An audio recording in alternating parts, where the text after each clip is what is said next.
En realidad, como vos dijiste, sí es un tema muy interesante el tema de las apneas, sobre todo también porque no muchos conocen que realmente las tienen.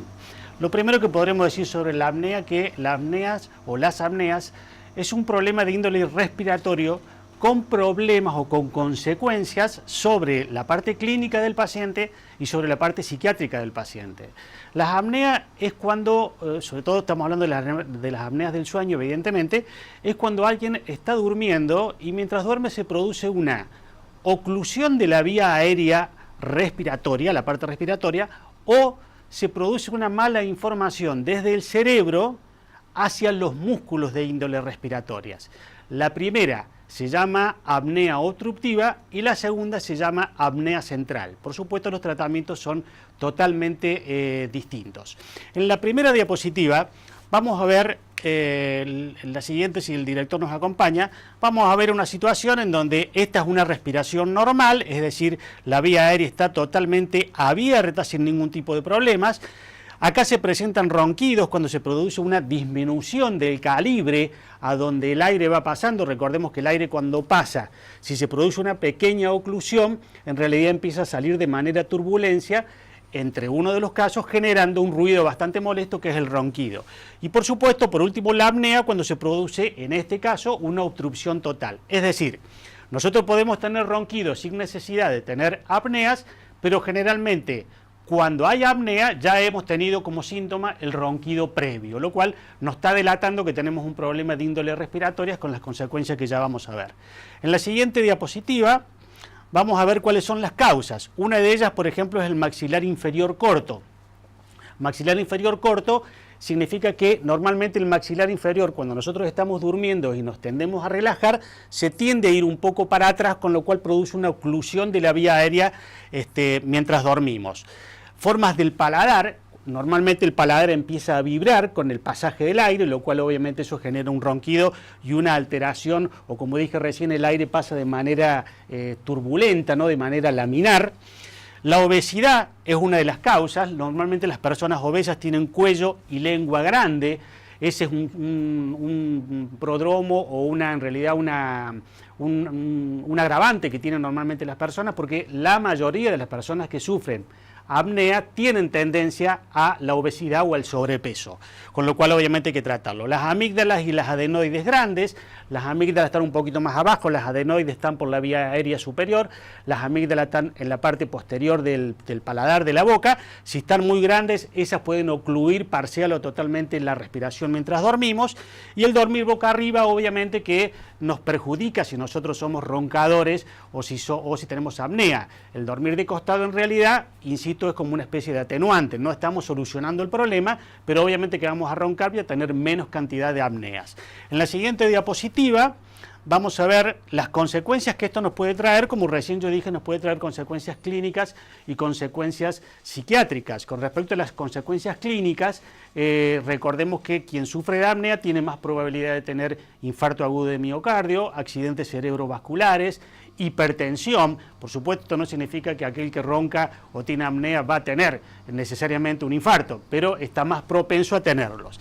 Y desde el punto de vista psiquiátrico, fíjense que mucho de lo que estamos viendo acá simila ser una depresión. Es decir, el paciente se levanta cansado a la mañana, siente que no cargó pilas, que no descansó. Muchas veces le llama la atención que él dice, pero yo duermo 8 horas, doctor, no sé por qué me levanto tan cansado, y es porque al tener un sueño superficial o tener apneas, no alcanza a tener la oxigenación adecuada como para levantarse con toda la energía, con lo cual normalmente se levantaría si descansaría y no tuviese apnea.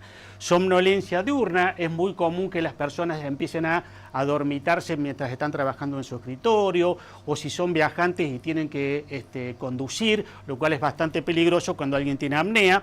El mal humor o la irritabilidad, algunos olvidos, ya que las células del cerebro no están lo suficientemente oxigenadas, y ciertos dolores de cabeza.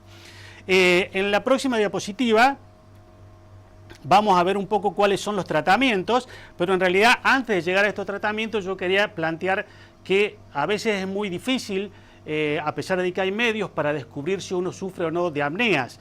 En la actualidad existen dos métodos para determinar, dos estudios para determinar los tipos de apneas que el paciente tiene y por sobre todo cuántas cantidades de apnea normalmente sufre el paciente.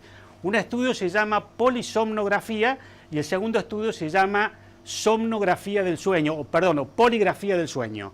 La primera, que se llama polisomnografía, es un estudio mucho más completo que el segundo.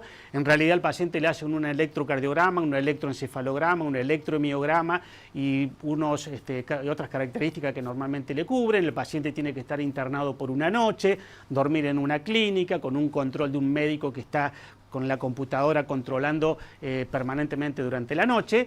Y la poligrafía del sueño, también llamada poligrafía cardiorrespiratoria, es un método mucho más sencillo, en donde el paciente inclusive se lo puede hacer en el domicilio, donde se coloca un aparatito que se llama poligrafía del sueño, que normalmente miden situaciones básicas fisiológicas. Por ejemplo, miden el flujo nasal, digamos qué cantidad de aire le está entrando, el esfuerzo torácico si es que la persona tiene apneas, le mide las apneas, le mide el ronquido, le mide la saturación de oxígeno a través de un dedal, que muchos de ustedes lo pueden haber visto en algunos lugares como las clínicas. Yo evidentemente que uno conoce que si el nivel de oxígeno disminuye en el dedo es porque el nivel de oxígeno ha disminuido en el ingreso nasal, porque se mide a través de el dedo.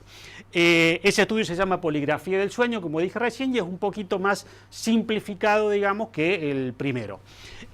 Con respecto al tratamiento, evidentemente lo primero que tenemos que hacer es evitar dormir boca arriba en el caso que lo hagamos, pero como dije recién es un atenuante. Obviamente que lo que hay que hacer es buscar más que todo cuál es la causa por la cual el paciente tiene apneas.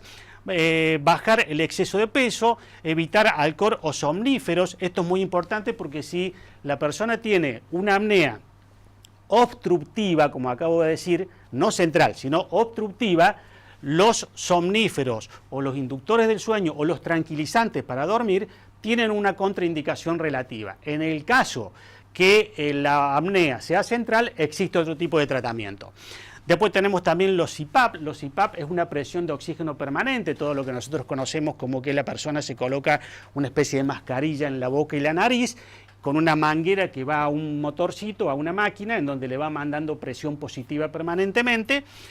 Los dispositivos dentales son como especies de maxilares, mandíbulas como la de los boxeadores, pero en realidad que cubre el maxilar inferior y superior, y lo que evita es que el maxilar inferior se vaya para atrás, una especie de contención. Y después, por supuesto, la cirugía, ver si el caso es porque el paciente puede tener una adenoides grande o puede tener amígdalas grandes. Eso en definitiva es un poco el tratamiento. No sé si hay una diapositiva más. Me parece que no. Bueno, en realidad para las personas que sufren de apnea, yo quiero decirle que el que conoce el tema de las apneas normalmente es el acompañante, porque el acompañante es el que muchas veces siente cómo la persona empieza a respirar, se queda como 5 segundos a 10 segundos sin respirar, y cuando empieza a respirar empieza a hacerlo de una manera muy turbulenta. A veces el paciente se puede despertar, pero el que normalmente más conoce de eso es la pareja que está durmiendo, con lo cual obviamente que una apnea perjudica tanto al paciente como a su pareja.